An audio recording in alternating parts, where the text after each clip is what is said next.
horror movie? What? Let's make a horror movie? I wonder what it would be like then. Brains in jars, I'm going to guess. We're a long way for God now, son. Slowly Coming out of his mouth. crawling out Yeah, of his that's mouth, fucking stretching cool. his skin. Nice. So he doesn't save them, the bridge goes down, people die, and he's like, oh well, job done. Clarence? Can we try take two again? Yeah. All I'm saying is maybe don't trust sentient hats to make life-changing decisions, but... Thanks for your correspondence, JDubz. Hello, and welcome to episode 23 I think it might be 23. of Let's Make a Horror Movie. Hello everyone, I'm John. And That's I'm Dave. Oh, good. And that was Mitch. Yeah. Shall we say? Yeah.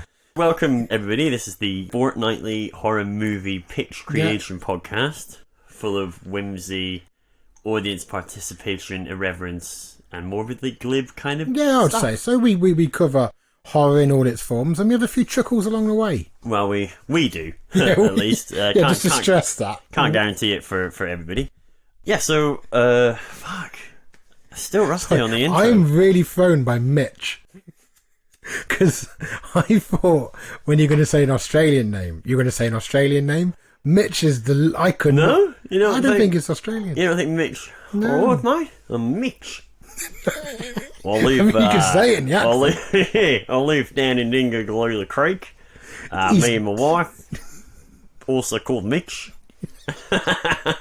Yeah. People like to call us Double Mitch. Yeah, I can see why.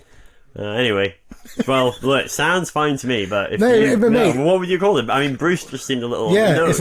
I mean, to be So, fair, if his name's Mitch, his name's Mitch. It's not for me to judge him. exactly. I can't just... Mitch isn't going to just change his name. Yeah, sorry, Mitch. I was just... You're I all thought right, mate? it's- You're all right. I'll take it all back. This podcast has 4 acts. 4 acts, yeah. And in the first act, we get feedback on last episode's pitch. Which was my pitch, Metal Sky. Episode 22, Metal Sky. Act 2, we do a little turn about the cultural grounds, anything John and I have been reading, watching, listening to. And Act 3 is the pitch itself. The actual reason we're all So sat that's why you're here. So Yeah. if you're really humorless, you can skip right ahead to Act 3. Yeah. Yeah, if you don't like to smile, then go to Act 3. Yeah, because it's not going to be a nice one.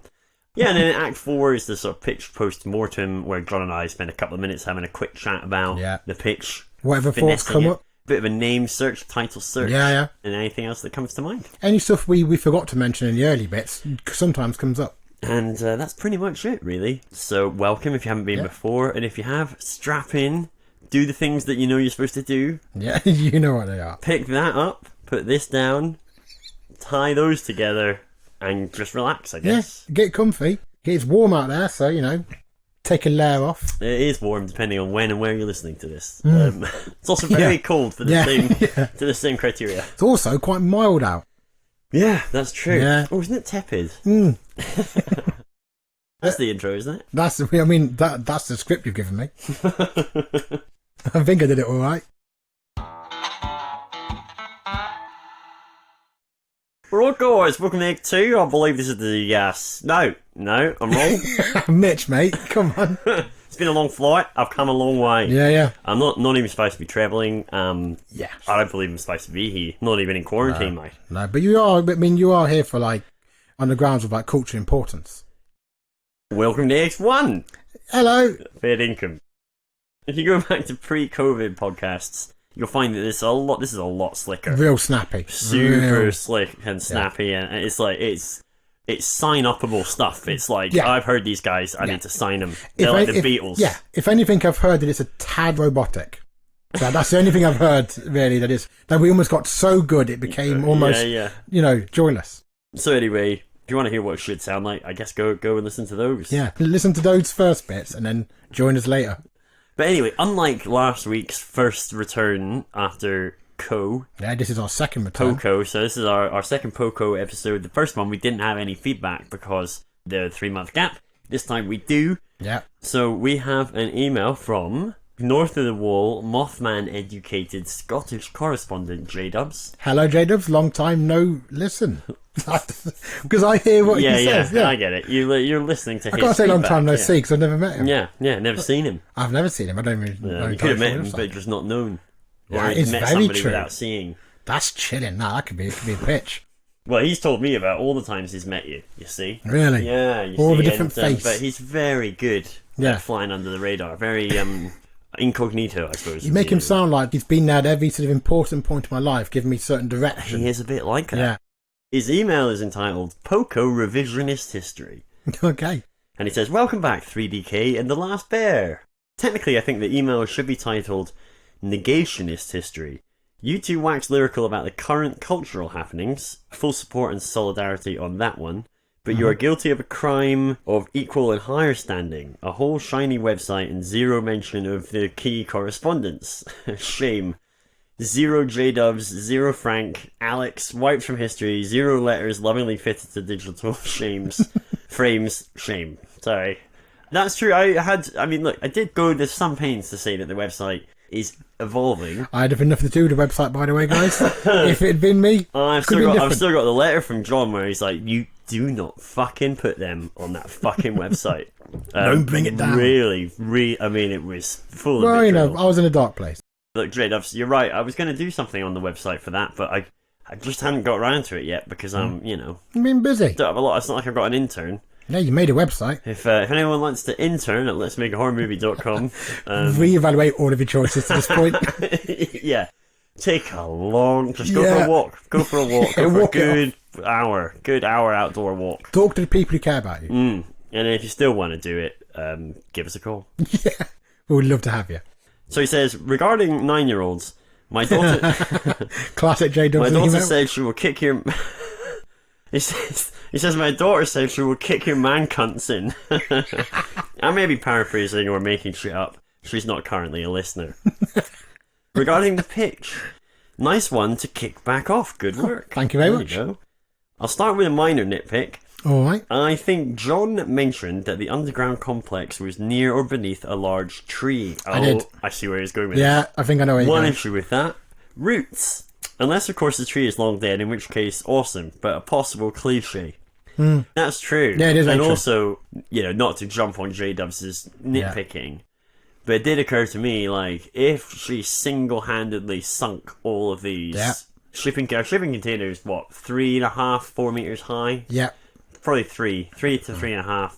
And she's sunk, say, 8 to 10 of them. I mean, she's going to need a huge amount of plant, equipment. Yeah. All kinds of planning consent from the local authority. authority. I mean, to be fair, I didn't think she built it single-handedly. Oh. I imagine she was like, I'm building a bunker. Prequel. That's what I'm hearing. Prequel. Where it's just a woman does a large land project in her garden.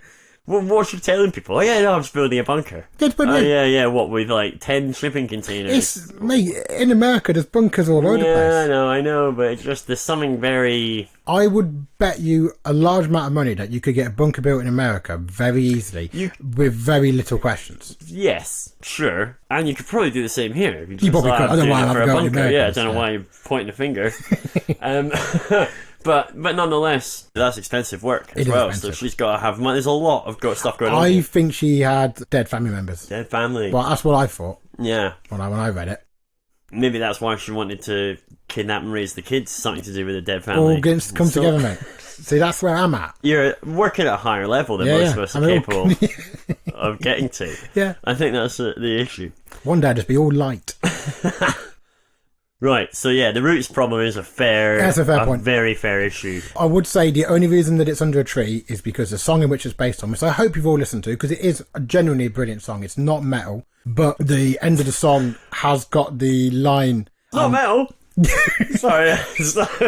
Because I'm aware it's very niche. Some of the music I like is very niche. Sure. This is not one of those, it's not a screaming thing. Whatever else it is, it's not metal. It's not, you can tell that to the bank. The last line of that is that you'll find me buried underneath the tree. Yeah. That's the only reason. It could be like a little tiny sapling. It doesn't have to be a huge, big old tree. It could be How just about like... a bonsai tree? Buried underneath the bonsai. And it gets, maybe that's the alternative title. And it gets poignantly trodden on at the end.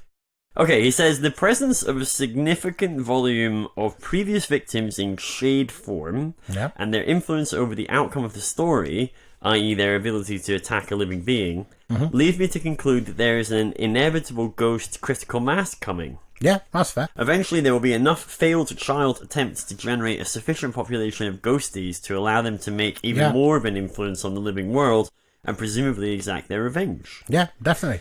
As such, the outcome, the downfall of the murderer, is predetermined based on the equation of killing efficiency. Yeah. Or parental success, if you like, over time. Yeah, I think that's a fantastic point. A neat idea. I think I don't know how you would communicate that. Do you know what I mean? Yeah, it does fit in with what I thought of the main sort of villain, was that, like with a lot of killers, they tend to reach a kind of like frenzy point where they get kind of worse and sloppier, and where it becomes more of a compulsion. I had imagined she'd got at that point at the same time that, as you say, the ghosts are reaching a kind of like critical mass. It wasn't going to continue for much longer no matter what happened. She's either going to get caught or the ghosts were going to fuck her up. Yeah, I don't know. It's difficult. It's almost like you need a Ghostbusters ghost bank or whatever it is, that where the light goes red. Because otherwise, I'll try and fit that in, mate. No. Well, otherwise, I'm trying to say, how would you convey it? Because your characters are the antagonists, and then your two protagonists don't know anything about this, so they don't even know what's going on, so they can't explain it. The antagonist can't see them for most of the film, so she doesn't know what's going on. It would have to be somehow if the ghosts interacted in a way, perhaps later in the film, where they were less of malicious intent, and we understood them now to be more of a compassionate intent. Then maybe they could scroll something on the wall or something. I don't know, to be like, oh, if she kills one of you, we're all gonna, I don't know, become Godzilla. You're gonna be Super Ghost, Mecha Godzilla. Yeah. So I like the idea. I'm being a dickhead and just trying to ruin it for everybody. I would like to have seen a middle act which added more scares from the ghosts until you understand their motives. I think this would allow a good deal of misdirection towards the secondary plot point, even a twist depending how you played it. You could combine with stretching out the play acting of the host. Definitely. So you can keep winding up the tension. However, that would rely on the captives not having a fairly obvious conversation about the disproportionately massive population of the dead. Actually, you could have it whereby at some point in the movie, the protagonists think they're down there to be locked in with ghosts. That's the reason they're there, is to be tormented, and that the ghost is somehow behind it. You could do that. Alternatively, I thought the underground environment was an interesting thread to pick at. I'll have to set aside my concerns over groundwater and HVAC, which is heating, ventilation, air conditioning for the non-engineers amongst us. You could add some kind of reveal on the underground element. An escape attempt uncovers lights buried around the edges of the containers to give the impression of being above ground. Yeah, that's cool. Shining in through the gaps at the corners just when they think they're escaping. Boom, no chance, your bitch is underground. Right. Quite a tagline for the movie, that. Right, that's your lot from me. This time I'm off to ride around my full-size Waterworld set. Keep up the good work. Great to hear you back, Poco. Peace and love, JDubz. No more letters, please. Thank you very much. Yeah, I think that's all bang on. I think there's some great suggestions in there. My view of ghosts is that they are basically like an embodiment of the worst part of something. They haven't got any of the thoughts or feelings of anything else. They've only got the overwhelming thing they were left with. So with the children, it would have been like the fear and the anger. Do you know what I mean? So I kind of wanted to keep them as a malevolent force, but they're only aiming it at the villain. Katie. But you don't know they're aiming it at her until it gets to the point. So even them trying to save the other two, it's really only because they don't like her. If I had written Casper, it would just be him screaming about the accident when he died. And that wouldn't be, there wouldn't be any hijinks just or always romance. Just terrorising all the other young characters. Just howling at the unfairity of his life cut short. Unfairity? Did Yeah, you say unfairity? It's a word, isn't it? We'll take it. Yeah, It's it's a good word. Le Mans Pod new words. New word section, unfairity. Good word. Put that on the website. That might get on before the contributors section. You've got to put your priorities, haven't you? Well, that's all the feedback we got. If any other listeners have any thoughts on Metal Sky or any of the other pictures from the past, do write in, give us your input, and we'll update them. Yeah. If you're new and you haven't heard it, we did that very thing in episode, I think, So episode 13 is your pitch, Goodbye Tomorrow, and then I Yeah. did a sequel to it, episode 16, Fertilized Earth, and in that one, I folded in all the listener feedback we had to your one. So, you know, it does work. Yeah. The theory's been proven. So it's a solid system we've invented. Bankable as well, as we've said before, you know, bankable, hire us, throw money at us. Well, we are making coin on this, though. We're both wearing fur coats. Oh, so much money. Yeah. So much money. All the ads, because we're doing this thing, you probably can't tell because it's intentional, but it's all the subliminal ads we do through the show. Yeah. So we're one of these new podcasts that's trying out this new tech. I mean, oddly enough, Verity is actually a new kind of washing up liquid. See what I did there? It's really clever. It is very good, but you have given away one of the secrets. So, or have I? Could be secrets within secrets. Well, that's true. You'll just find yourself going out there and buying a lot of things you don't normally. But yeah, no, I reckon I spend 20 hours a week just layering in the implicit advertising, the subconscious advertising into the show. So little noises, a lot of phrases, certain words. Yo, thanks for that, guys. Welcome to Act 2. This time it really is Act 2. And in this act, the hosts will run through anything they have been putting in their eyes and ears and mouths recently. Mitch. We don't cover mouths. Yeah, see. Although we do cover mouths. Mitch is working off the old script. He is. So that was a lot more foodie, wasn't it? If that's what you want to call it. Yeah. Kind of so, food. Put it this way, I got through a lot of ferrety. Just that was part of our old podcast, which how things taste in the mouth. There was no implication at any point that it would be food. Yeah, it was. Yeah, I wasn't comfortable for a second of it. Anyway, right, so we're in Act 2, and I'm going to just say right now, I've done nothing since our last record. I've not read anything, because all my reading time's kind of been out the window, because I'm not commuting. So that's all died off. Movies, I haven't watched anything. Yeah. Just fuck all. I'm just basically dead. I may as well be dead. I'm as good as dead. I've had a dead fortnight. Which, in a way, is quite a kind of horror thing in of itself. Quite a horror thing, yeah, I suppose. Yeah, so in a way, you have contributed. Have you contributed at all in any more tangible fashion? Yes. A couple of things to talk about. Devolution by Max Brooks. Guy who wrote World War Z, which is a much better book than it is a film. His new one is told after the fact, very much like World War Z. But it's about a small sort of like tech village compound, group of families living up in the mountains. Volcano goes off, and essentially that puts them in a direct migration line for some starving Sasquatches. It's trying to basically piece together what the fuck happened to this community from what was left of it. And it might be the most exciting book I've ever read in my life. Well, that's very cool. I read it in, I think, maybe about 6 hours. It's an absolute belter. Oh, well, I have to 10 out of 10. It's the best book I've read this year. It's amazing. I'll have to get that. Yeah, I recommend it to everybody. I've also been playing Last of Us 2, as I got as a Father's Day present yesterday. Really, really good. Quite grim, quite sad, but a lot of horror. Have you finished it? Nah, but a little bit. I'm doing all right. A little bit. You kind of I've a little bit finished it. I've done about. I'm going to say no. He hasn't finished for anyone listening who was like just wanted a straight answer to the question. No. Why, Paxman?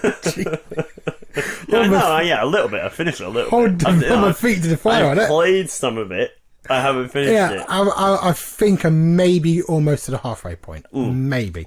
I have been looking forward to it. That's good. Although, as is always the way with these things, I woke up and read a fucking Twitter storm about Naughty Dog now. I don't know. Oh, the whole crunch thing. Yeah. Is it? Yeah. I mean, look, obviously don't approve if they're not giving good working conditions. But it's like, the one thing that bugs me about Twitter is that I have to do all this legwork. Yeah.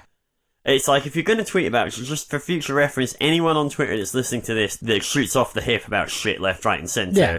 If you're going to do it in future, please just put something in the tweet that tells the cursory watcher... Put some nouns in there. ...what the fuck it is you're tweeting about. Rather than just something really vague. Like, fucking Naughty Dog at it again. That's right, oh great, here we go. Here's half an hour trying to find out what the fuck that's about. Sorry. It just really got on my tits. There's a few other ones I'm not going to bring up now that have been going on Twitter. But there's a few things where it's just that. And I spend all my fucking day going... What? Who are they talking about? What have they done? I would say, to bring it back to a conversational... None of that will probably stay in, is that Last of Us does the same thing that Red Dead Redemption 2 has, where it's like amazing and immersive and everything else. But there's so much fine detail that when you find out that the companies who made it have like made their staff work insane hours to code these details in, you kind of think, just leave it, guys. You didn't need that in there. Didn't need it. For example, Last of Us has like really, really horrifically detailed wound graphics, shading and stuff. Right. So if you shoot something in the face, it looks fucking grim. But you don't, when you're playing a game, you don't tend to go back and admire the gunshot wounds of a thing you've... I mean, yeah. Basically, my point is... I mean, I want to agree with you. I want to agree. Look, I'm agreeing with you on principle, but on that specific point... I love a good bit of gunshot detail in games. I want to see the bullet hole. I remember doing this back in Duke Nukem 3D back in like 96 or whatever. And I don't even mean shooting a person. If I shoot a wall with a gun, I want to see the bullet hole in the wall that I shot. Oh yeah, no, I mean, and that for me is like that's what lifts a game into the next level. Yeah. Extrapolate that out, obviously, not just that specific example. It's not like if that's in a game, I'm like, triple fucking A, 5 stars, I'm in. How much do you want? Take my money. Take my money. I mean, like one of the perfect examples of it was in Red Dead Redemption 2. There's like the thing where if you're riding like a male horse and it's cold, its testicles shrink. Right. And it's like, people died for that. Is that what you're about to tell me? My point is, it's like 50 Chinese coders died. I don't need that enough in the game for somebody to not see their kids grow up. It's a very minor thing that adds. I'm gonna give it a little bit of extra nuance to your analogy, and I'm gonna say I'd rather they had the option to see their kids grow up but chose not to. Yes, no, that's fine. Game I'll play. Bad parents can work on games. You put this above your kids. I'll play this. Exactly, but there should be. But you should have the choice to be a good parent. Yeah. It's not a perfect world, John. No, it's not. That's just one of these things. It's a fucking shithole, and it's a constant struggle against strife and evil and horrible shit. And what's your reward? Oblivion. So, any little joy you can get out of it, go for it. So play Last of Us 2. Put that on my Father's Day card. It's a card I designed in Clinton's cards. Tried to get Hallmark on board, but I'm finding them a little bit... they're a little bit blinkered, I'd say. I've heard that. They can't see the wood for the trees, They're not thinking about the future. So it's just down to you and your Sharpie. Exactly. Me and my Sharpie and my Polaroids. Anyway, I feel like I have done stuff, but I'm not going to try and force my mind to remember. Why should you? No one's going to want to hear about me watching Jeeves and Wooster or Pride and Prejudice, both of which are about the only things I have been watching lately. Yeah, they're both good things, though. They're great. Yeah, they're both solid. great, as long as it's the BBC adaptation of Pride and Prejudice. I want to see anything of it. Tell you what you don't get. You don't get a performance like Mrs. Bennet and Mr. Collins from the BBC adaptation of Pride and Prejudice. We still talk about Colin Firth. We do. From that. We should be talking about whoever they are. Because they were fucking great in that. Who were they? I've done them an injustice by not knowing their names. I'm going to look it up. Who do you think it is before I look it up? Who do I think it is? I think it's Ambrose Chartaway. Oh. I'm going to say. That's Mr. Collins' name. He finds it hard to find work these days. Mrs. Bennet is going to be Sally Bitscloth. Okay, well, let's see how you start.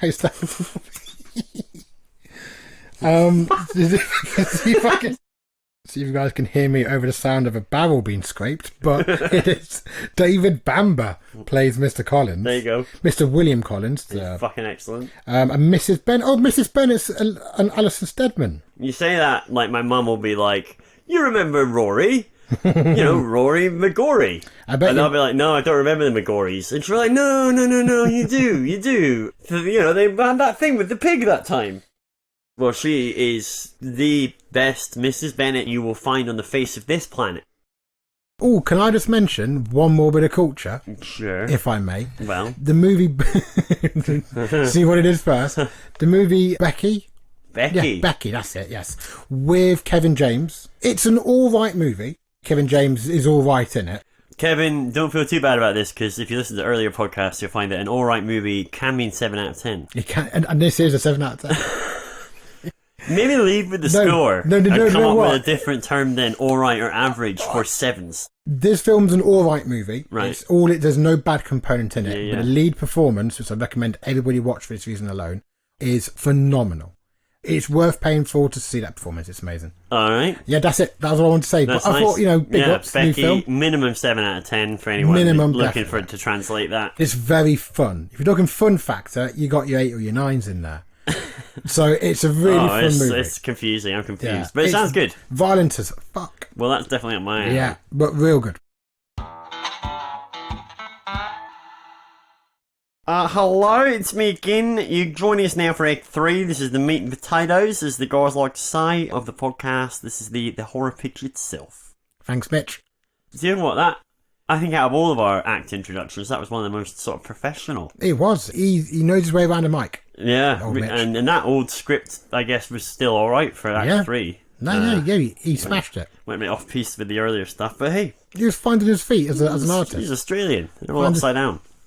All the blush rods to their head. It doesn't work. Mitch should give you some lessons. Mitch, you're going to have to teach me how to talk and say blood rushes rather than blush. Act 3, here we are. It's the Dave week, finally. Yep, very, very excited. I'm quite excited. Literally, the only caveat I'm going to give it is that... One caveat? One caveat, and it literally reads, I'm sure this is all kinds of contrived. Oh, okay. Fair. There's a few cliches in here that I point out as being cliches, but none of this bothers me. So anyway, that's the caveat. I feel caveated up to the hilt. Let's do this. Oh, you know what? I was going to write a cold open for this, and I didn't. But I decided I was going to write the thing first, then go back and write the cold open. I haven't. Yeah. I don't think it needs it, but if we want to, I can tell you what the cold open is. That sounds suspiciously to me like a second caveat. Caveat that I hadn't considered until I started into the first caveat, and then it suddenly popped in. So 2 caveats. Yeah. Just so we all know where we are. I think the only difference is that I would have had some sort of smashy face killy scene at the start to just make you go, whoa! Oh, hello. Exciting! We're in! Let's go! But this, as it stands, maybe... but I don't think it necessarily benefits from that, so here we go. Okay. Act 1, then. Ooh. We meet Christy and his partner, Rook. Hello, Christy. Hello, Rook. Are central protagonists. Mm-hmm. They live in a prefab pod, just like we... I was going to say, just like we saw in the opening scene. Ooh. It's falling apart. But it tells you. Yeah. So they live in a prefab housing pod. Yeah. Of course, we don't have an opening scene. Yeah. If you imagine, kind of like tower blocks, but prefab pods kind of stacked. Cool. We'll come to it, but it's to try and deal with a mass population course. housing crisis kind of thing. So they live in a prefab pod. It's limited in size, 2 small bedrooms, a toilet and a shower closet, and a minimal kitchen setup recessed into one wall of the living room. It's a used tech make-do future, not clean and shiny. All right. So, more context coming. We understand that Rook and Christy are a couple in their mid to late 50s, living alone in this small, worn pod, one of thousands in a sea of high-rise pod blocks. In this act, via various methods of exposition, we convey, if we hadn't guessed already, we're in the nearish future, and more importantly, the world is horrendously overpopulated to the point where there is mass homelessness and large swathes of mass starvation. Oh, shit. We're decades or more past the last gasp at social care of any kind, and, for better or worse, humanity has continued to reproduce exponentially. Okay. What were urban areas don't really have edges anymore, but rather just morph into endless makeshift shelter cities as far as the eye can see. Food rationing is a very real issue, and there hasn't been meat in decades. Most food is mass-manufactured sustenance, rather than for pleasure or for taste. Outside, as in the outside world, in general is not safe, and it's getting considerably worse under the current impotent government administration, although it's been on this trend for decades and more. The sky in daylight is very Highlander 2. I've put, it's to try and drive home some visual representation of the impending environmental collapse. Yeah.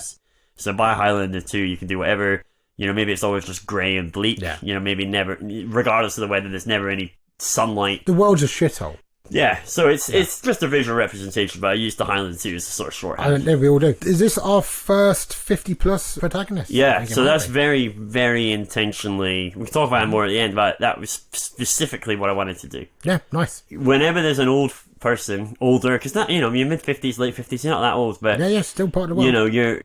You're not represented anywhere. And it's like, there's no horror film really, or there's very few that seem bespoke to young folk. Yeah. Like, why... why doesn't most of the horror shit happen to people of all ages? Yeah. Why isn't it happening to a disabled grandma in a wheelchair? Do you know what I mean? Like, No, I agree. And I thought, well, what's that going to be like if we take them as the main characters? Because the only times I've ever seen those characters in a horror film, they've normally lost their mind. Yeah. And they're they're the baddie, or they're the untrustworthy one, or whatever. Or but they're never the key protagonist as a rule. So we get a bit of exposition quite early on in the first act. We can do that however we want. Yeah. Conversations, various scenes, like nothing too obvious or on the nose, but you get a lot of that from the context. Yeah. Anyway, due to the mass production of these living pods, for those at the time who were in the middle and the upper classes, so these could be 100 years old, everyone had the same tech within them. And given the increasing lawlessness of the life these days, almost everyone avoids going out as much as possible, if at all. Mm-hmm. Competitive capitalism is essentially history, and everyone works for and gets supplied by one of a handful of huge corporates. Those that do work from the safety of their pod via their video walls, besides the very few, in this case Christie, because he's a barber, and as such, still does residential visits. Fair enough.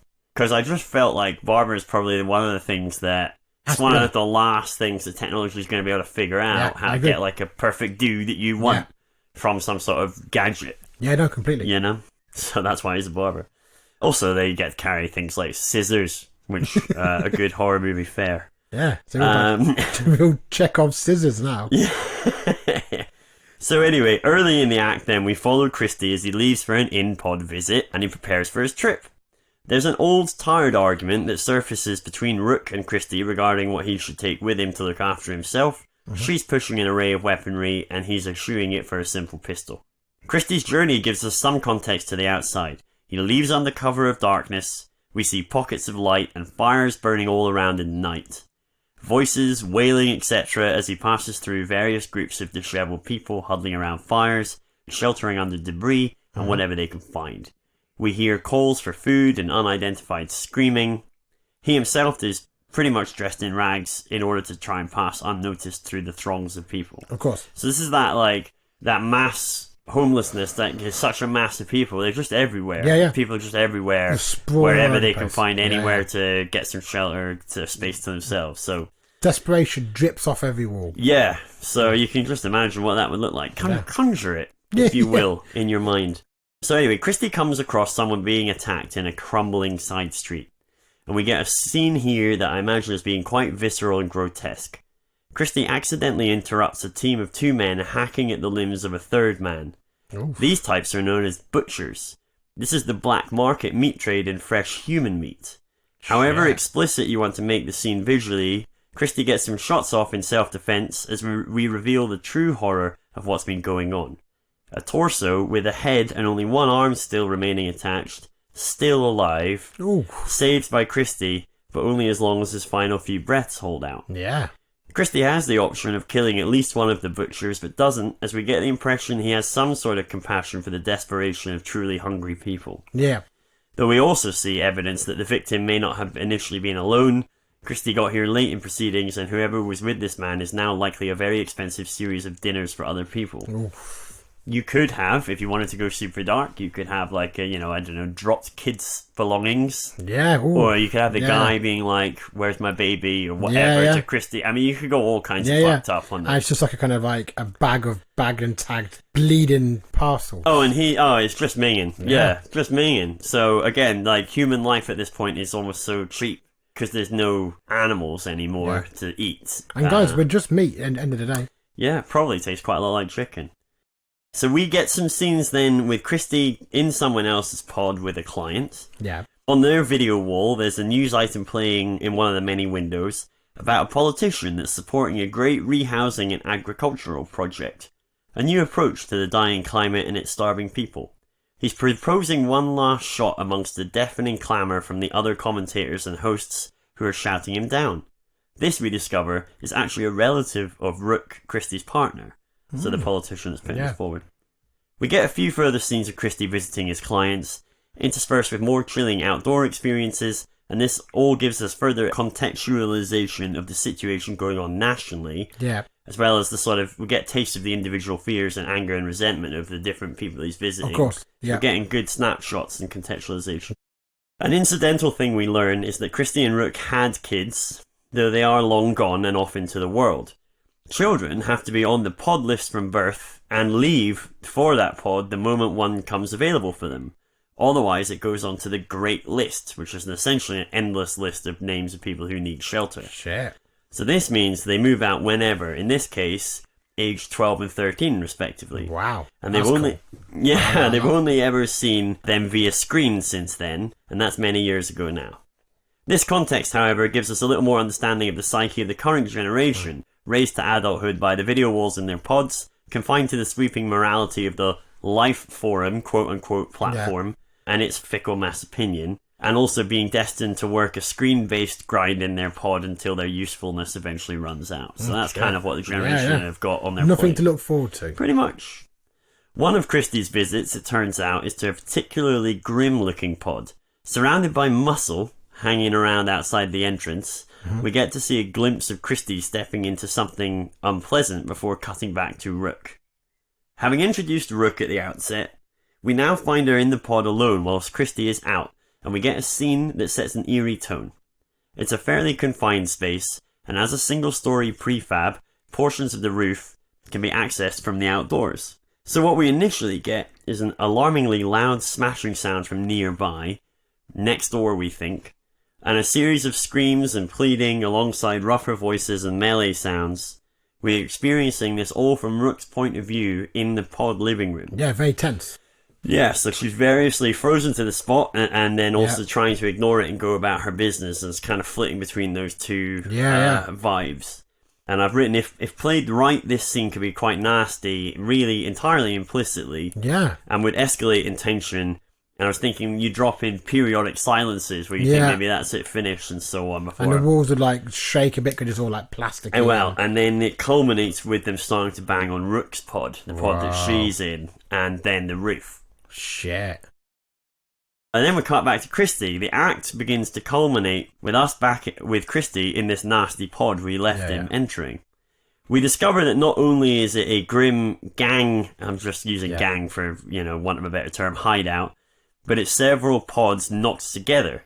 So if you imagine a series of cylindrical pods stacked horizontally and vertically, they're sort of knocking through the side into the next one, into the next one.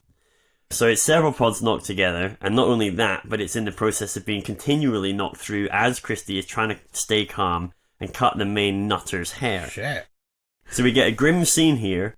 Again, up for discussion about the depths of the grimness, but for starters, I was imagining that this gang have very recently taken this pod, and then the subsequent ones they're knocking through, in the process of knocking through into, and there's evidence all around that this was not their pod. So, for example, normal family bits and bobs, cuddly toys, dinner on the table, stuff that is clearly not belonging to these people that are in it now. You can have like a pile of smashed frames and stuff, and just stuff that they've just put to one side. I mean, if you want to be really grim, you could have like bits of body that were stacked up from meat and stuff. Stack of hands. Yeah. So on top of it not being their pod, we also see other members smashing through another wall about 2 pods deep, which is now the far wall of this megapod. Yeah. So Christie is like literally in a situation where he's cutting some guy's hair in what's essentially a gang hideout, watching horrific shit going on. Yeah. And trying to be trying to be blasé, which is a cool kind of mirror to what's going on with Rook, because they're both hearing sounds of chaos and murder. Right. And stuff. Lovely stuff. So we also see some horrific stuff going on with the folks that we get the impression, living in the last pod that they busted through into what might have been minutes before Christie got there. So they've just knocked through it. So there's like a family 2 pods deep in this megapod. Just shitting themselves. Yeah, because they've also just had their wall knocked through, and then there's all these gang crazies. Anyway, so it's one of these scenes where we very clearly understand Christie is in a terrible situation and is trying to play it as cool as possible to get away unharmed. Yeah.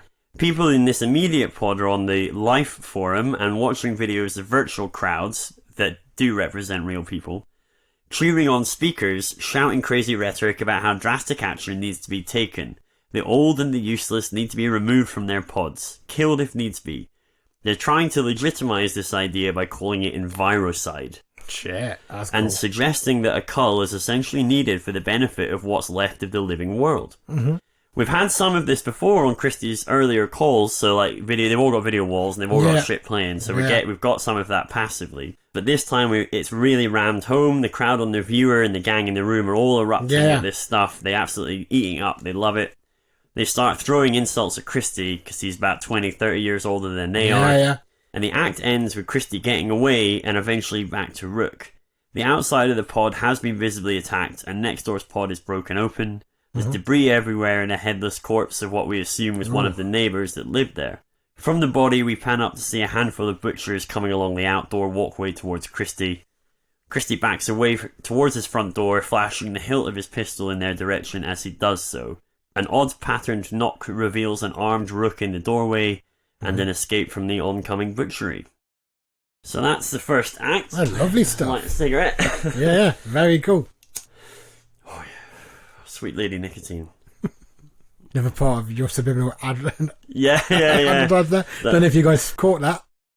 Right, Act 2. Act 2 sees an increase in incidents. Yep. We again follow Christie on a work trip. It could be the next night or sometime later, depending on how we want to pace the movie and what approach we take with timelines, etc. This time, the general vibe of his visits is hugely increased tension compared to the first act. Yeah, I can imagine. Yeah, things are definitely like getting worse out there. Right. He gets identified as being in some way related to the politician who's advocated namby-pambyism, and by that I mean the guy that's talking about the great agricultural and social housing thing. It's not popular with many of his clients. What happened was someone identified the family tree on this life forum and it went viral. So basically, the life forum is a sort of lazy, all-encompassing social media thing, but it's not just social media, it's also like you do work comms and stuff. It is now the whole everything. internet, essentially, yeah. And so there's a blurring of, say, news and subjective reality. And information, like you could be talking to somebody and then bring up their entire, everything about them as a link, almost. That sounds very cool. Yeah, so in this sense, Rook and Christie are identified publicly as being related. Obviously, nobody knows who they are unless you know who they are, right? Yeah. But some people know who they are. They've been doxed. Yeah. So people start challenging Christie on what the second room in their pod is. So they had 2 rooms in their pod, I think I said at the beginning, and so one of them's empty. So, they're getting shit about that. Who needs an old barber now, especially an older couple using up a 2-room pod in this day and age? Yeah. After the kids moved out, they should have done the honourable thing and taken, quote, the pills, which it seems is something you can get on the easy-to-access black market, and it's basically suicide pills. Yeah. Which, unsurprisingly, are pretty popular. Yeah, I can imagine. So we get a sequence where we cut back and forth between these increasingly tense and in some cases contextually grim and scary scenes of Christie out and about on jobs. Yeah. To scenes with Christie and Rook discussing the fact that his job is fast becoming unworkable. Yeah, definitely. Yeah, it's too dangerous. Right, and that's a problem for the immediate future, assuming neither of them get killed in the immediate short term. So, Christie loses most of his barber gear and a couple of fingers in a nasty scene with a young radical new client. We get the impression he'd been trying to lure Christie there to kill him, though Christie does manage to escape. So this back and forth scene swapping culminates... Sorry, how did he lose his fingers? Did he get... in a brawl with kind of scissors. I mean, again, for the sake of some semblance of brevity, I've not... So you can have like somebody stabs at him, he puts his hand up and it just cuts to him in the middle. Yeah, somebody could come along and just cleave his fingers off, in an argument. I mean, however you want to contrive it.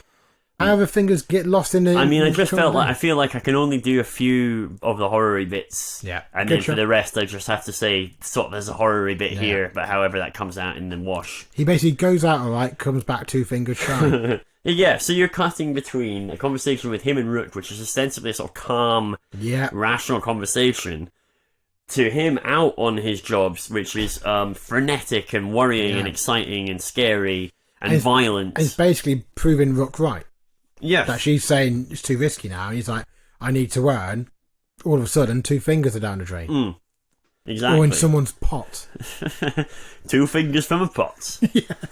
Yeah, so that's where we are. So the back and forth scene swapping stuff culminates with them discovering, and that's Rook and Christie, discovering a family of freshly cooked and stripped skeletons laid outside their battered front door, alongside graffiti saying, take the pills and enviricide. Wow, that's cool. Yeah, presumably the children's skeletons, alongside the adults, represent the need of the masses compared to their 2-room pod and so on. So it's clear things are about to get nasty whether they like it or not, and regardless of what they choose to do. But yeah, by cooked and stripped, I meant, like, again, thinking of the butchers. Yeah. You know, just like skeletons of 2 adults, 2 kids. They've sucked all the nutrients off the bones. Yeah, you've probably made a broth. You've done all that. You've stripped all the meat. You've probably made a broth. Yeah, seasoned it. Yeah. Bay leaf. To be honest, worst case, you can make a lovely stock out of it. Yes, exactly. All of that stuff. And you know, they use every bit. That's the thing. People criticize folk like for eating other folk, but if you use every bit, then I think it's fine. It's a way of kind of like honouring the individual or the family. Yeah, exactly. Like, that's how, if I want to pay somebody a slight but not make it very clear. Yeah. Like, so it's like, you know how if you scratch your eye but you're giving somebody the finger. Of course, yeah. Sometimes if I'm eating somebody I didn't like, I won't eat it all. Of course. Yeah. And then I've just put a bit in the bin. I would just put a bit in the bin, and it's like, then their soul isn't at rest. Yeah. There's no honour there. Everyone else at the table will think it's fine. Yeah. But we know. For those people who've been well brought up, we know what you're trying to do. If you know, you know. If you don't know, you don't know. It's just one of those things. If you don't know, it doesn't matter for you. Yeah. Right, where were we? Okay, so we're coming to the end of Act 2. Yeah. Rook discovers via Life Forum that her politician relative is dead. Whoa. Having called for a debate on the radical environmental movement versus his great agricultural plan, his dead body is now seen flashing on the news and showing looters in his pod. He was clearly murdered, as in the other Life Form channels, there's footage of him being mocked and tortured before Christie shuts it off. Shit, you know. Playing out at the same time on another channel on the video wall, the news, if you like, is covering a story about one of the radical politicians having been caught on camera beating an older woman to death.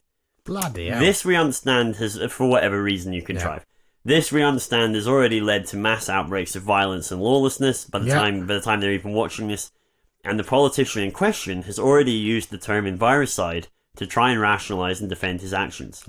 Which is a sea change given his official position. Of course. So he's appearing on a few different screens in the house, and the critical questions from the various hosts are limp and unchallenging. It becomes clear that what now passes for media is essentially endorsing this kind of behaviour, or at least not holding it to account. Other windows on the wall show nationwide chaos on the streets. In one of the windows, the anchors reporting that those not supporting enviricide movement on Life Forum are being targeted in attacks.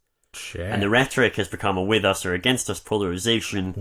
So any remaining advocates of alternative environmentalism and social reforms, or indeed just further debate, like Rook's relative, are all being killed or staying silent in fear. Fucking hell. Dark days. Isn't it? It's almost impossible to imagine. No, it is. Rook and Christie get a video call from their children, both living in the same vast block of pods in the south. Now, this bit's fun. In the southwest sector of the Pacific Shelf Quadrant. Lovely stuff. I wrote that and thought, how can I make that sound the most like contrived sci-fi, kind of soft sci-fi bullshit? I can imagine that's the last thing you wrote that day, knowing and you slept soundly. Just like, no, that's. I was like, I just couldn't find a way to sort of convey what I wanted to convey without it sounding like that. Yeah. Anyway, so you know. So the kids are living, so far away that they've never seen them since they moved out. Only one of the kids has a partner and offspring. The other is still single, and as such appears to be suffering similar harassment, though on a lesser scale, to our protagonists. The kids raise the prospect of the parents getting to their block or hunkering down where they are, basically discussing like, what the fuck are we going to do? Like, shit's going south fast now. We might have a better chance altogether than we do alone. So they're talking about options. The distance involved in getting to the kids, though, is nigh on impossible, hence they've never seen each other in person. And also, Rook can only ever move in a straight line as well. Makes it very difficult. That's true. Anyway, everything from birthdays to weddings were done via remote link on the video wall, most of it on Life Forum. So they're almost strangers in some respects. And whilst outdoors, as we say, things are gone seriously wrong. So, entering the third act then, Act 3 starts with Christie pushing through crowds at night. He's making his way back to one of the clients, one he's recently told Rook he's really not happy about, but until they've decided what to do next, he's going to try and keep earning coin if he can. Yeah, he needs money for travel. Right, and a lot of his clients have already gone quiet for various reasons. Definitely, yeah. You know, as he makes it to the outdoor corridor on the level of the client's pod, things get eerily quiet, and as he approaches the doors, we see graffiti just like on the gang pod from Act 1, but this time there's no heavies around the door. After a pause, he moves to go in, only to hesitate at the glint of something in the shadows. It's butchers. And at the hesitation, there comes whoops, screaming, laughing, hollering, and light from within the pod as it suddenly bursts to life. So we get a series of scenes, and again, for brevity, a lot of this is brief. We get a series of scenes in which Christy gets pulled into this gang's pod and a fight ensues. I can imagine, yeah. He takes a beating, and it cuts with the cliche blow to the head ending the scene. Yep. We then get scenes with Rook taking another call from her kids amongst a growing clamour from outdoors at her end and at her single kid's end as well. Between the kids' video and the other videos playing out on the video wall and the constant screed of Enviricide stuff scrolling down the Life Forum bar now, things are very visibly going to shit. Christy, back with him, wakes to find himself with a few remaining unfortunate survivors from some of the adjacent pods that have been knocked through by this gang. This could potentially be seriously unpleasant. Yeah, but I was about to ask, why have they been kept around? Well, quite. Various reasons, and the least minging of all of them is that they're just meat. Yeah. So they're just working Let's go with that. So let's go with that for this bit. I think we all know what is there on the table if people wanted to. It's not to my tastes. Yeah, no, I agree. But, no, I mean, I think even just having a line, we're being kept for meat, is enough, right? Yeah, it's grim enough. Does all you don't need heavy to do. You don't need to do more. It's not like we're scratching around for horrific elements to this. So this could be seriously unpleasant. So let's just say there's 2 or 3 folks still there with Christy, and they manage to contrive an escape. The majority of the gang are with the butchers, working on the current set of meat. And in that window of dwindled gang numbers, and with a suitably satisfying revenge on some of the remaining gang members, as well as losing some of the survivors, Christy escapes. But it's brutal. We rejoin Christy and Smith. Smith is the only remaining survivor from this gang pod scene, escapee survivor, Smithy. As they get to the balcony corridor leading to Christy's pod. Christy is offering the support of himself and Rook, the spare room, etc. You know, it could really work out. Smith, I'm actually imagining, is a woman in this instance.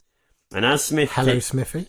As Smith takes Christy's hand in thanks, the whole arm drops, so Christy is holding a freshly severed limb. Ooh. He looks up in time to see another butcher's implement pierce through the silently screaming throat of Smith, denying her any final noise beyond a gurgle. Jesus Christ. In a flash, Christy has torn his pained expression from Smith's dying eyes, pulled his last remaining set of barber's scissors from his pockets, there we go, and plunged them straight through the right eye of the butcher, up to the hilt. Oof. Before dying. Like, I feel like, because he doesn't know Smith, but they've just been through some shit to get back to this pod. Stuff was starting to look a bit brighter than that happened. So he's a bit like, fuck, man. Yeah, definitely. This is nice and not. And you can hear the scissors sort of scrape out the back of his skull. That would be very cool. Just like he's just gone straight through the soft bit. So anyway, so he does that, like and then he dives for the door of his pod. The film climaxes with a bloodbath. Oof. What started with radical, ideologically driven vigilantism has now become an all-out destruction. Yeah. Whatever semblance of civilization that remained appeared to be crumbling before our eyes, and this is the upshot of all that. Everyone's just lost their mind. Yeah, at least for Christy and Rook anyway. Too much pain, too much desperation. And then there's almost like this Enviricide thing, lit a touch paper that's out of anyone's control. It's an excuse people needed to try and take back some kind of control. You can't control this many people either. So you can't, it's not, even if you have a police force, you can say, they've got like futuristic police and all that shit, but they can't, you sheer weight of numbers, you can't police. And there's a sense of you have a with the mob or you're not. Right.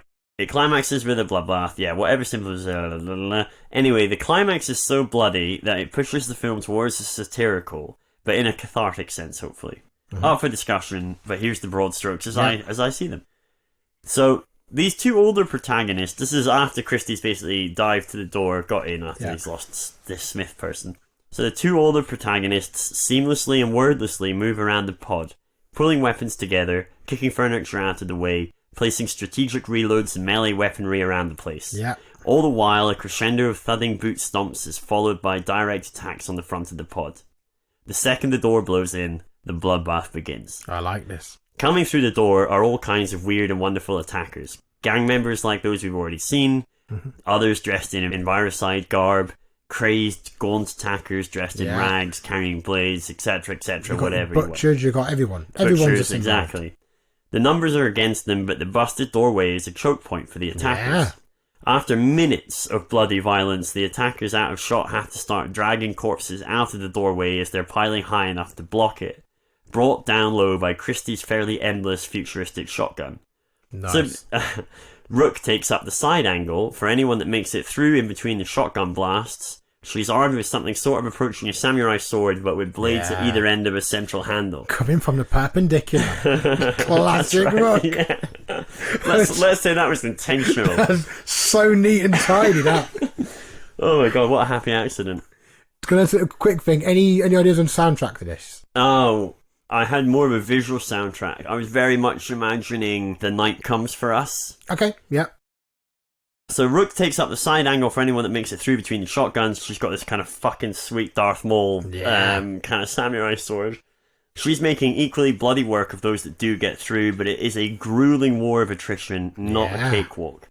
Some sort of bomb is dropped by one of the dying attackers in the doorway, and this blacks everything out with an explosion. As the dust clears, the attackers are inside the pod in some numbers, and the fight turns largely to short range and melee. Without outlining the scene entirely, it's brutal as fuck, and in spite of taking lots of injuries, Christie and Rook are the last two left standing. Nice. Dripping in blood and bits, clothes in tatters, they stumble across around 20 or so cadavers spread across the inside of the pod. We see the front of the pod a bit more clearly now as the last plumes of smoke are clearing. It's entirely destroyed, ripped open like cheap tin. As they stumble, so it's like they can't like shut the door again and just go, oh, we'll have a nice sleep, it's fucked. So as they stumble out onto the walkway, the first light of day is beginning to break in that weird Highlander 2E fashion. Yeah. And we fade to black. And so, although I kept the description of that scene fairly short, that is the climax of the movie, and it should really feel like it in however that manifests itself. Like, it is kind of building to that. However, we fade in on two bedraggled figures, heavily clad in rags and tattered layers of clothes. As we pull in close, we see it is Christie and Rook. And I've put in brackets here, this conversation might be a bit on the nose, but... They're trying to process the morality of what they did. Sure, there were bad folks in the crowd they killed, but there were also just tired, hungry, angry people. Yeah. All looking for something tangible to blame, something they can touch that has a direct effect they can see, wanting to effect change, if for no one else then at least for themselves. Rook says that maybe the only thing we're fighting for now is their children's lives, or any little thing that they can do to help those lives and that potential future that they might have. Perhaps the envirocide concept wasn't that bad after all. They're walking up the incline of a huge debris hill, and as they near the top, they see the tops of two huge sets of pod towers appear, and Rook says that this is their son's pod towers. Yeah. So after all these weeks of walking in survival, they actually made it. Shit. Yeah, as they reach the brow of this debris mountain, we reveal that there's a staggeringly vast crowd beneath the bases of these towers. The longer that we linger on it, we see huge makeshift chains and ropes hanging from the towers, being heaved by gargantuan lines of seething masses below. They're actually trying to pull the towers down, and at this scale and force it looks like it might work. The final shot of the movie is of the couple shedding off most of their layers, revealing their emaciated frames beneath, taking one choice weapon from their supply packs, which they also leave, and deciding to just go hell for leather into the mass of people, death or glory. Glory being anything they can do to help their kids' survival, basically. Yeah. And that's the end. That's fantastic. Woo! Welcome to Egg 4! Fair income. It's late. Anyway. I mean, Mitch, mate, you started shaky, you got strong, and I think you just phoned that one in. Yeah, he did. He fucking phoned that last one. He just wanted to get out of the way so we could talk about that. I mean, I think he has got a flight in an hour. So that's right. He'll be lucky to make it. Again, one that he's not supposed to be on. No, he's not. Yeah. And that cough really isn't getting any better. I love the sheer amount of violence. I think that works really well in a story like this, because I think it gives it that kind of, I'd say that kind of like almost cartoonishly, like Judge Dredd sort of like... A little bit Mega City 1. Yeah. Sure. It's so heightened because we are kind of past the point of gentle satire. Yeah, exactly. I think some of it like touches upon there, satire is left behind unless it is that much heightened. 2000 AD is like validated now, as opposed to being like forward thinking. Yeah, and I think that suits that really nicely. couple of last things I was going to say. I mean, the first one, which was I wanted to do older protagonists for all the reasons I said. Yep. So the other sort of start of the seed was that I wanted to sort of explore a scenario in which people could successfully subvert a good intention so well that it becomes almost the opposite of what it was intended for. Yeah. So, like, the envirocide idea, I've been sat on that for probably since we started the podcast. Yeah. Trying to figure out how could we get to the point where people were killing folk for that ideal legitimately. I think one of the interesting things about where we are with the overpopulation argument, two things have to change. One of which there's less people, or the other is a wholesale reorganisation of our entire social structure. Right. As a species, we need to completely embrace the will to look at everything differently. It seems as though that's too difficult. Whereas the argument for... I mean, people do already argue a soft version of what you've said anyway. Because really, the idea of a complete species-level kind of reorganisation is beyond most people's imagination at this point. Yeah. And I think what you've written there is way more likely than the idea that people go, let's just change everything.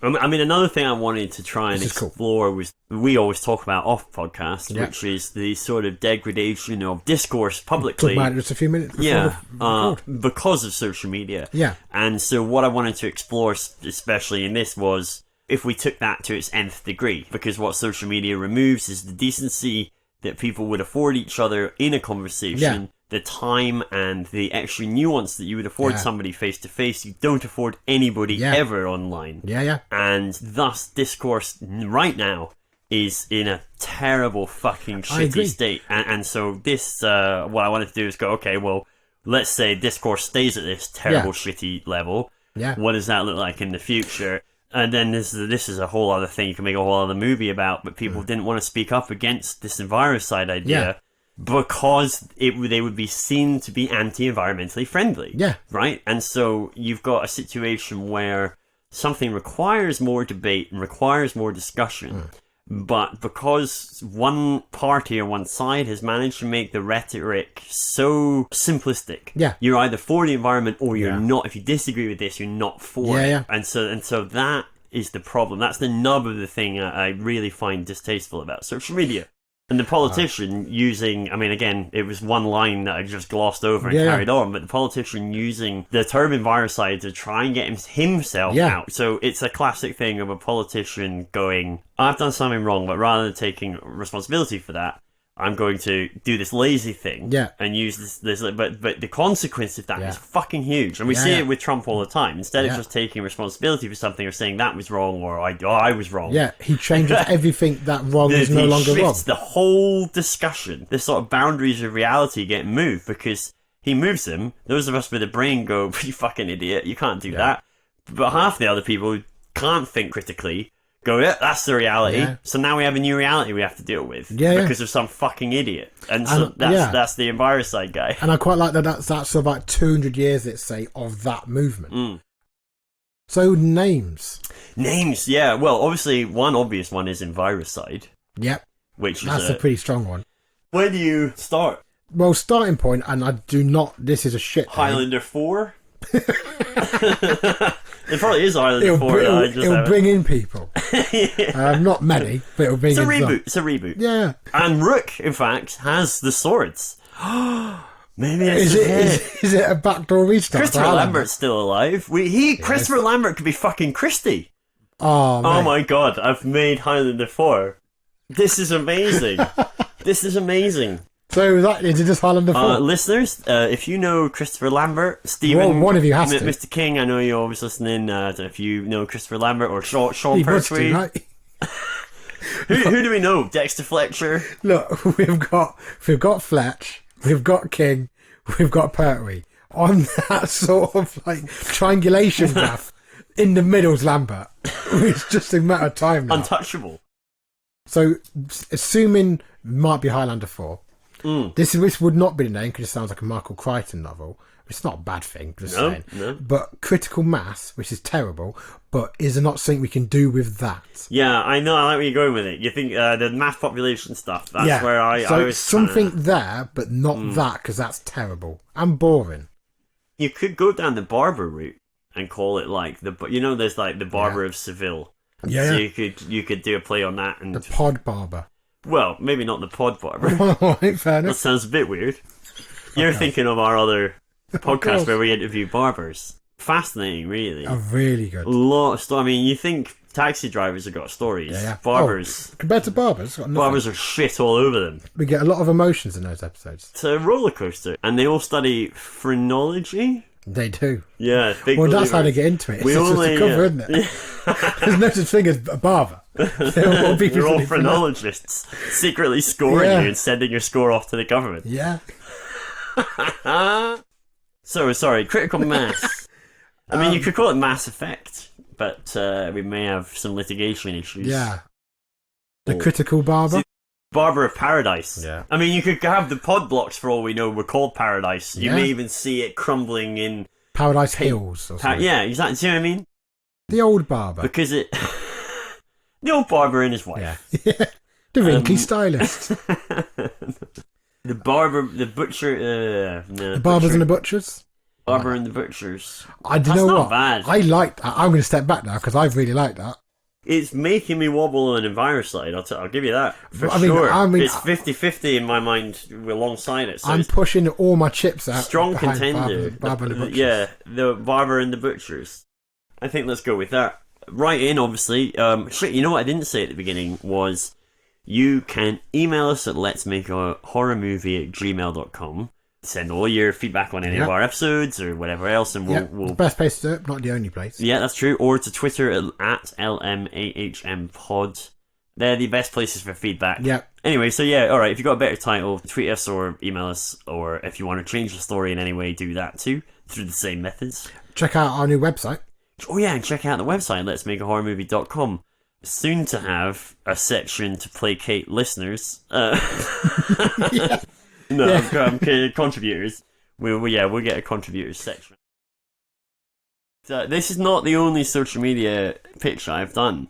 I think social media is your dead kids. I think it is, you know, Your because I little, like, really, your little flourish. like, all joking aside, I hate it. I think, on balance, it is a bad thing for society. Now, I don't mean to imply that it hasn't got a huge amount of benefits. Yeah. It does. I'm just saying, Yeah. if you were to bar graph, Yeah. pros and cons, Yeah. so 2 columns, the cons column is slightly higher than the pros column. That's how I feel about dead children. Exactly the same, word for word. So, just the dead children are ever Yeah. so slightly worse than not dead Are children. a net loss. You And make it's- a lot of money off dead kids. I do. There's a amazing trade There is in that. It's a real seller's market. There's that whole sport, dead kid tossing. Yeah. I'm also trying to get off the ground Rock'em Sock'em Dead Children as well. There's a few little technical niggles I'm coming up Niggles, against. yeah. But yeah, once that's off the ground, I think it'd be really Well, good. yeah. I mean, I think it's how you solve the meat dropping off problem. It is, isn't it? It's the longevity. So after they've been socked, let's be honest, a few times. Because if bits- I've learned anything from Robot Wars, and I have, Yeah. is that you want to have like your big name ones to bring back every week to get the That's crowds right, up. yeah. And I'm finding that's hard to Like sustain. Metallicock. Exactly. That's one of the names I've got for it. Yeah, is it? Yeah. For one of the dead kids? Yeah. Is it? Wow. Yes. Wow. Still got some teething issues on it. When you go to try and get it televised, you might find that you have to change either the name of Metallicock. What? Not just because for it's the international inappropriate, market? because, well, it's more because I think it's copyrighted. It's was used and spaced in their yes, Robot yeah, Wars of course, episodes. yeah. But otherwise, it's totally Right, fine. litigious as well. BBC have been sniffing around. Yeah, they've been very keen on it, actually. Very keen. Yeah, they weren't a few years ago. Now they seem to come round. Everyone I've spoken to so far says that I'm ahead of the curve on this. I think And so. that I'm going to make bank on it. That's not why I'm in it. You know what No, I mean? you're not. I'm You're in it for the love of Yeah, the yeah. Rock'em Sock'em Dead Yeah, Kids. yeah. I keep her away from the business side. Yeah, okay. Not until she's old enough. In which case, she'll help me with the books of the dead kid Rock'em Sock'em. Oh, Yeah, right now she just sees the raw materials and just thinks, what's he doing? And just Doll is leaves it. another dolly. It's not one of Daddy's dollies. Yeah. I mean, it's... One of his smelly dollies. I think the trick to making it not weird for your daughter is as long as you continue to act like it's all perfectly normal. We just talk around them. Oh, go and move that smelly dolly out of the way Yeah. for dinner. Yeah. Just push it on the floor. You know, I'm it's like, watching Teen Titans. Come on. oh, it smells like rotten mince in here, Dad. And you're like, yeah, it does in everyone's house, you know? And she'll be like, no, my friend Sarah's house doesn't. And you're like, no, it's just because their rotten dollies are in the garden. They're not entrepreneurs. Exactly. You just got to normalize it. And I think that's the key. And also, socialization is important. It really is. Any parenting expert will say, and same with dogs. Yeah. Nature's children. So, yeah. Socialize them, you know, and in this case with dead kids. Get them used to the stink of death. You and have to. the cold caress of death as well. But it's good that you're bringing your kid up in the business. Have you I'm got a not afraid. brand name for your Rock'em Sock'em kids? Well, I mean, Dead kids. I like... Are we spelling dead kids in the same way as 3DK with DEDKIDZ? Yeah, but it's got a Z on the end, obviously. Yeah. Because it's for children. Yeah, of course. For children by children. It's sort of. Is children for children by children. By children for children is children. Maybe your brand should just be called Is Children. Yeah. New from Is Children Games, Rock'em Sock'em Dead Kids. With Metallica. Featuring Returning Metallica. favourite. That one, going back to what we were talking about in the pitch, I feel like if you call one of your dead kids Yep. Metallicock, Yep. you're gonna get a lot of shit on Twitter. Hey, you've seen him. What else do I call him? I'm just saying. Anyone who sees him, the first thing they'll think is, that name fits like a glove. Oh my god. We're lucky that Finding Susan wrapped up sooner than we thought it was going to. That was a right stress, that one. That took a lot of time as well. A lot of time walking around shouting Susan at people. Yeah. And turning out it wasn't a Susan. A lot of people were really, really quite rude about that. They really were, especially ones called Susan. Because I found they were the most egregious about it, because they were like, what? And it's like, you're the wrong Susan. And then they look at us as if it's sort of our fault that they're not the right Susan. Yeah, exactly. All Why they time can't gone. just accept that they're not the right Susan? And that's not my fault. No. They're an unhelpful Susan as They well. are. We met a lot of unhelpful Susans. We did look a lot of them. Which almost...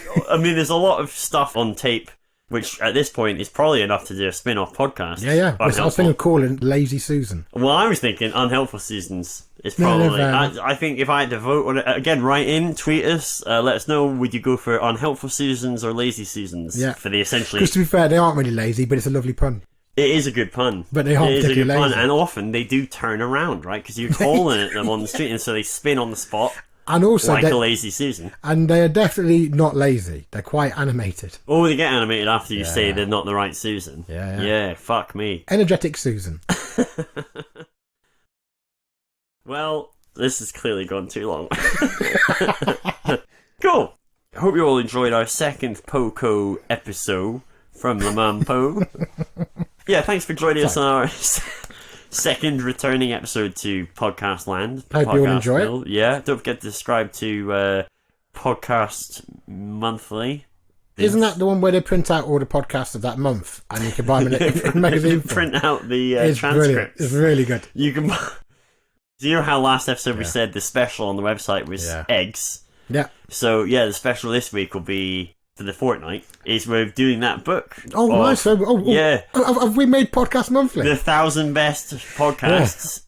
You'll love it because it's the convenience of 1,000 of your favourite podcasts, but in written transcript form. I think, if I remember correctly, the actual tagline is "A forest goes into each issue." Yeah, so you can get that. That's only about £6,000 at the moment on the website. Yeah, dirt cheap. I don't know where we were, but it's the end. So please do write in, go to the website, go to Twitter, go to Instagram, do all the things you do, and we'll see you again in 2 weeks to make another horror movie audio sketch pitch story. Or, if it's one of mine, a short story. That I have completely forgotten the format of the show, and now just write short stories. Whatever. Whatever you want. Well, until next time, let's make a horror movie, everyone. Bye-bye.